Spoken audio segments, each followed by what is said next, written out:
Marcus Ellison stood frozen in a carpeted hotel hallway, 1,100 miles from home, holding a bouquet of white roses that suddenly felt ridiculous in his hands. Behind the door marked 11:18, he could hear laughter. Her laughter. Then a man's voice, low and comfortable, saying something Marcus couldn't quite make out. Then more laughter. Then a silence that told him everything the words hadn't. Marcus stood there for exactly 4 seconds. He counted them later, the way you count things when your brain is trying to slow down a moment your heart already understands. 4 seconds. Then he set the roses carefully against the wall, turned around, and walked back to the elevator. He did not knock. He did not scream. He pressed the lobby button, watched the doors close, and stared at his own reflection in the polished steel as the floor dropped beneath him. At that moment, he had two choices. He could destroy his life in 5 seconds, or he could save it by walking away. He chose to walk away, and that decision changed everything. If you're new here, hit that subscribe button right now, because this channel is where real stories live. Drop a comment and tell us where in the world you're watching from. Now let's go back to the beginning. Marcus was 35 years old, a high school English and civics teacher in Charlotte, North Carolina. He was the kind of man his students actually listened to, not because he demanded respect, but because he gave it first. He coached the debate team on Thursday afternoons. He stayed late to read college application essays. He drove to the dollar store before the school supply drive every September and filled 3 bags himself without telling anyone. He was, by every honest measure, a good man. He had been married to Vanessa for 7 years, and for 7 years he had believed with his whole chest that they were building something real, something lasting. Vanessa Ellison was 34, regional marketing director for Horizon Biosolutions, a mid-size pharmaceutical company with offices in 6 cities. She was brilliant, truly brilliant, the kind of woman who walked into a room and immediately became the person everyone else wanted to impress. She had a memory for details, a gift for strategy, and an ambition that Marcus had never once resented. Not once. He bragged about her to anyone who would listen.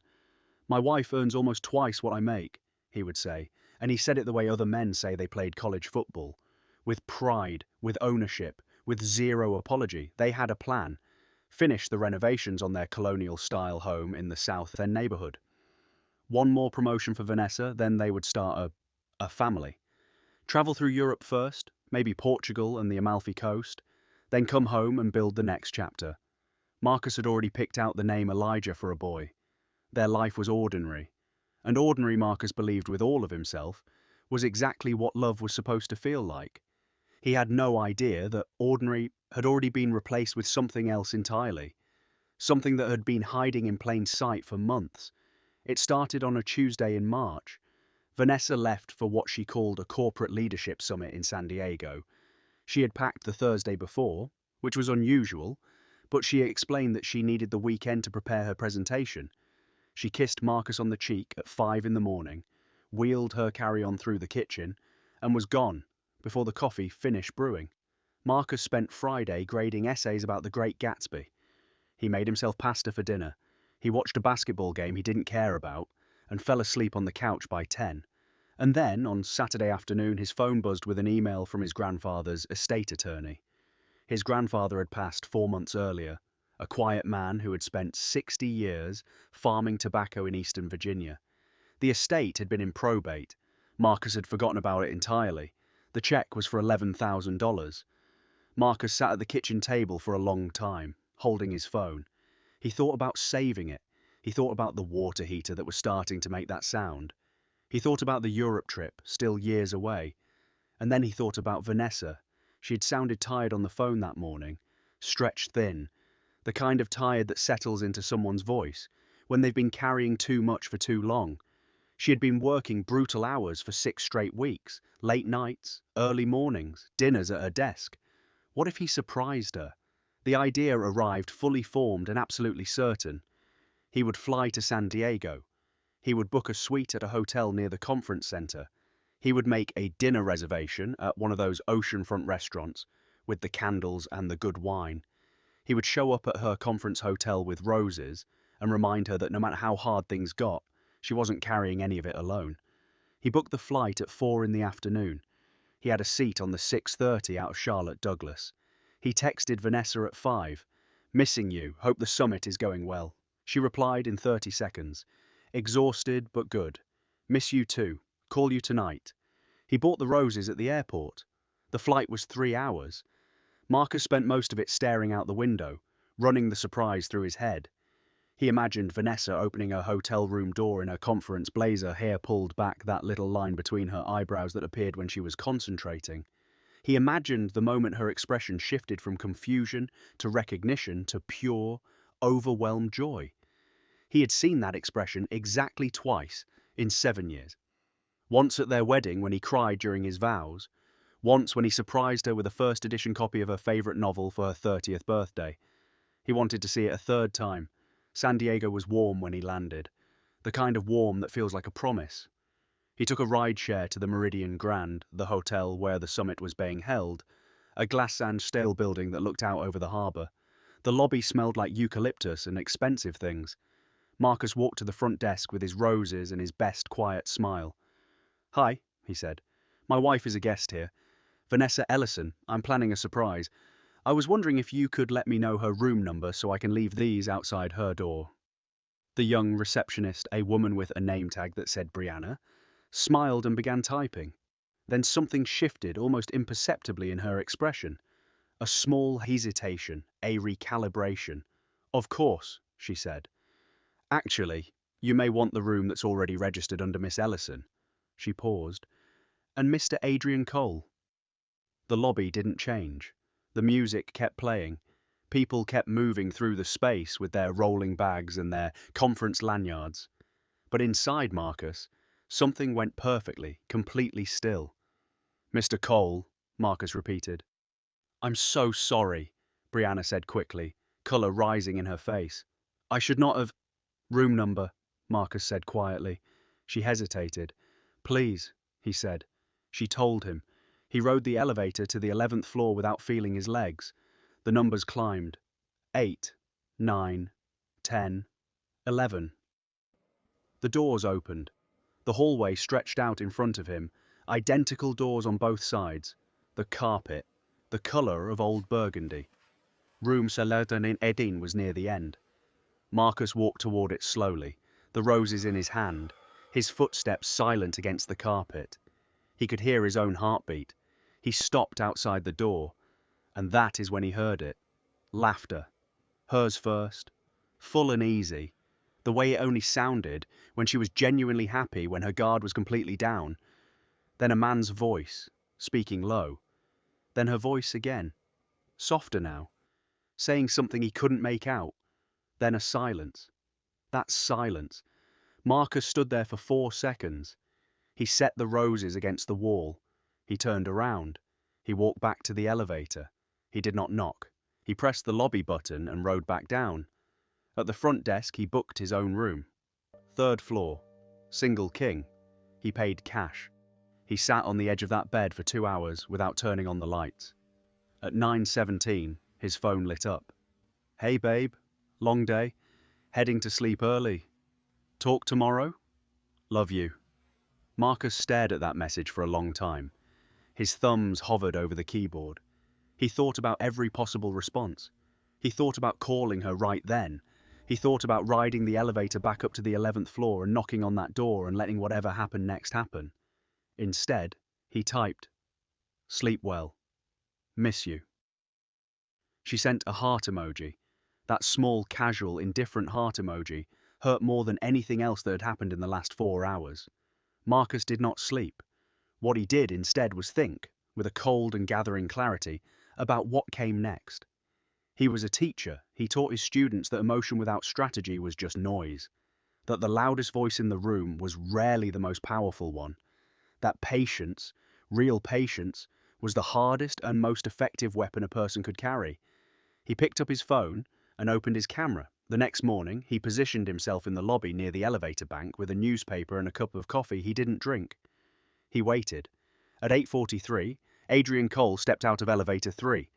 Adrian was 48, silver-haired, the kind of broad-shouldered man who wore a suit like he was doing the suit a favor. He crossed the lobby without looking around, confident the way people are confident when they've never had reason to doubt their own safety. Marcus photographed him from behind the newspaper. At 9:09, Vanessa stepped out of the same elevator. She was dressed for the conference, hair done, blazer on. She looked exactly like herself, and that was somehow the worst part. She looked fine. She looked normal. She looked like a woman who had slept perfectly and had a full day ahead of her.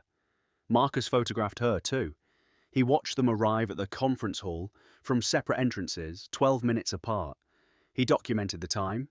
He documented the hotel floor. He took a photograph of the name placard for their shared room when housekeeping left the door open briefly at 11. Then he booked a flight home. On the plane, Vanessa texted him 3 times. Once to say the morning sessions were fascinating. Once to send a photo of the harbour view. Once to ask what he wanted for dinner when she got home Thursday. He answered all 3. Each reply cost him something he couldn't name. Back in Charlotte, Marcus moved through their house differently. He looked at it the way you look at a room after you already know you're going to have to leave it. He noticed things he had stopped noticing. The way Vanessa's calendar, synced to the kitchen display, had 2 corporate dinners marked in December that he now realized fell on their anniversary weekend. The way her laptop was always password protected, which he had never thought about because he had never had reason to.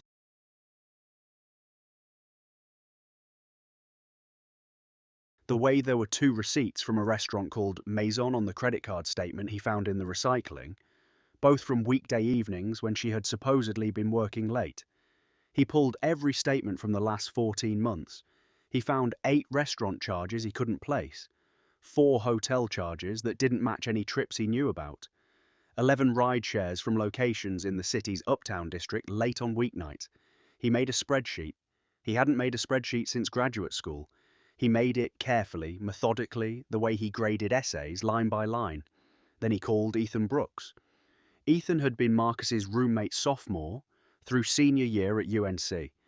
They had stayed close the way men who trust each other stay close, not through constant contact, but through the certainty that when one of them called, the other would answer. Ethan had become a licensed private investigator 8 years earlier after leaving the Charlotte-Mecklenburg Police Department. He was methodical, discreet, and deeply fair. "Tell me everything," Ethan said. Marcus told him everything. There was a long pause. Then Ethan said, "Okay, don't touch anything else, don't move anything, don't confront her, give me 2 weeks." Marcus gave him 2 weeks. What Ethan found in those 2 weeks was not what either of them had expected. Adrian Cole had a pattern, not just with Vanessa. A documented, repeating, years-long pattern. Ethan pulled employment records, LinkedIn histories, and court filings. He spoke to a former Horizon employee named Nicole Sanders, who had left the company 18 months earlier under circumstances that had been publicly described as voluntary restructuring. Nicole agreed to speak, not on the record, not yet, but she spoke. She told Ethan that Adrian Cole had identified her as a rising talent 2 years before Vanessa arrived at the company, that he had offered mentorship, then closeness, then something that was never stated explicitly, but was always clearly understood, that she had resisted, that 3 weeks after she resisted, her promotion was given to someone else, that a month after that, her position was restructured out of existence, that she had signed a non-disclosure agreement in exchange for a year's severance and had spent the 14 months since then trying to decide if the silence had been worth it. She did not think it had been worth it. Marcus sat with that information for a full day. He sat with what it meant about Adrian. He sat with what it might mean about Vanessa. Whether she had been manipulated. Whether she had been ambitious. Whether she had started down one road and found herself, by gradual degrees, on an entirely different one. He would never know the complete truth of that. Only Vanessa knew, and even she might not know how to tell the story honestly anymore. What Marcus knew was this. Something corrupt had been living at the center of that company for a long time, and it had eventually reached into his house. That was something that could not be undone by silence or forgiveness alone. He called Olivia Grant. Olivia was a divorce attorney with 19 years of experience and a reputation for being the calmest person in any room she entered. She met Marcus at her office on a Wednesday morning and listened to everything without interrupting him once. "You've done exceptional work," she said when he finished. Now I need you to stop doing it and let me take over." She walked him through the filing strategy, asset protection, documentation procedures, a formal complaint process through Horizon Biosolutions' parent company that, when combined with Ethan's findings and Nicole's willingness to eventually speak on record, would create a paper trail too significant to quietly settle. Olivia also suggested quietly that Rebecca Cole, Adrian's wife of 22 years, might deserve to know what had been happening. She did not recommend that Marcus contact Rebecca directly. She simply observed that an anonymous envelope with documented evidence had, in her experience, a way of arriving at the right address. The envelope arrived on a Thursday. By the following Tuesday, Horizon Biosolutions had launched an internal investigation. By Thursday, Adrian Cole had been placed on administrative leave pending review. By the following week, 2 more former employees had come forward, and then 3 more.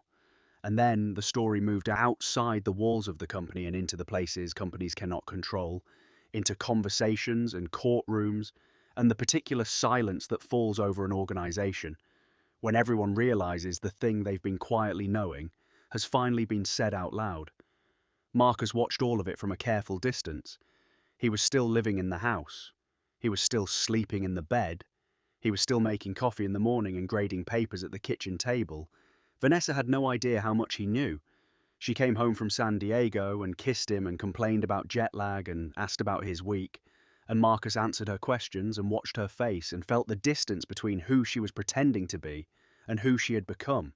And he understood, finally, why people described heartbreak as physical. Because it was. It sat in his sternum like something heavy that wouldn't move. He waited until the divorce papers were fully prepared and the financial documentation was in order. He waited until a quiet Sunday evening, when the light in the kitchen was low and warm and the house felt for a moment like the one they had built together. Then he put the papers on the table. Vanessa walked in from the living room and stopped when she saw them. She looked at the papers. She looked at Marcus. And whatever she had been preparing to say, for whatever moment she had known was eventually coming, dared somewhere where before it reached her mouth. "Marcus," she said. "Sit down," he said. "Please." She sat.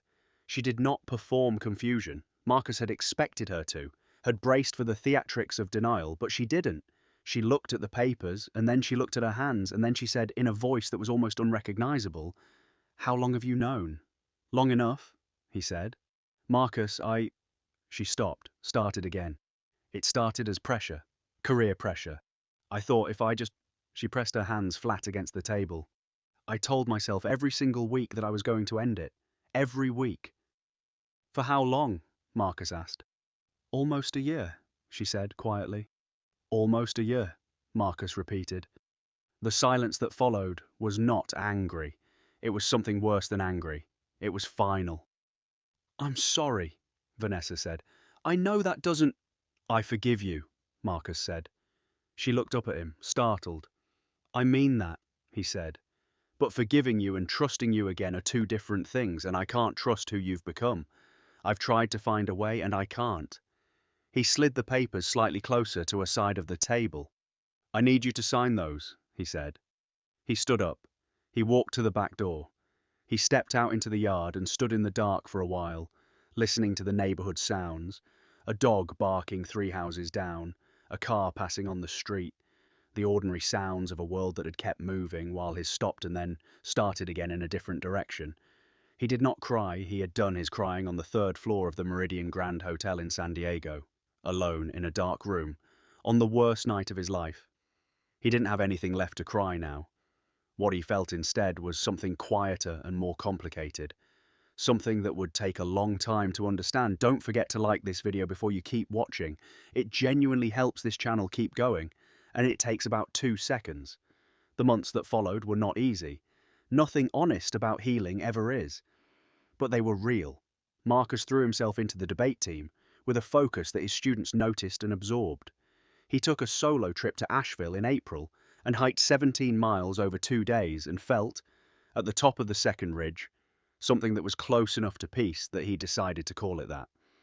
Nicole Sanders filed her employment suit in May. Olivia connected her legal team with the other former employees Ethan had identified. By June, the case had enough weight and enough witnesses that the company's outside counsel strongly advised against a quiet settlement. The trial date was set for October. Adrian Cole resigned from Horizon Biosolutions in July. Not voluntarily, he was permitted to call it that. Rebecca Cole filed for divorce 2 weeks later. Marcus heard this through Olivia, not through any contact of his own. He hoped Rebecca was somewhere quiet, somewhere she could begin. Marcus sold the house in August. He moved into a 2-bedroom apartment near his school. The second bedroom he made into a study. He filled it with books. He put a reading chair by the window where the morning light came in long and gold. He began writing. Not essays, not lesson plans, just stories. Small ones at first, about people making choices in hallways, about what a person does with 4 seconds when everything that comes next depends on them. In October, on the second Saturday of the month, Marcus drove to Wrightsville Beach. He had been there once before, early in his marriage, one of those ordinary weekends that felt significant only in memory. He parked. He walked across the sand to the waterline. The Atlantic was grey and enormous and indifferent in the best possible way. He stood there for a long time. He thought about the Meridian Grand Hotel. He thought about an elevator. He thought about a bouquet of white roses sitting on a burgundy carpet outside a closed door. He thought about who he had been before that hallway and who he was standing on that beach. "The worst day of my life," he said out loud, to no one and to the ocean, became the first day of the life I was actually meant to live. He stood there until the sun got low and the light turned everything copper. Then he walked back to his car, drove home, and made himself dinner. And for the first time in longer than he could remember, the house was quiet and it was completely, genuinely enough. If this story moved you, drop a comment below and tell us where you're watching from.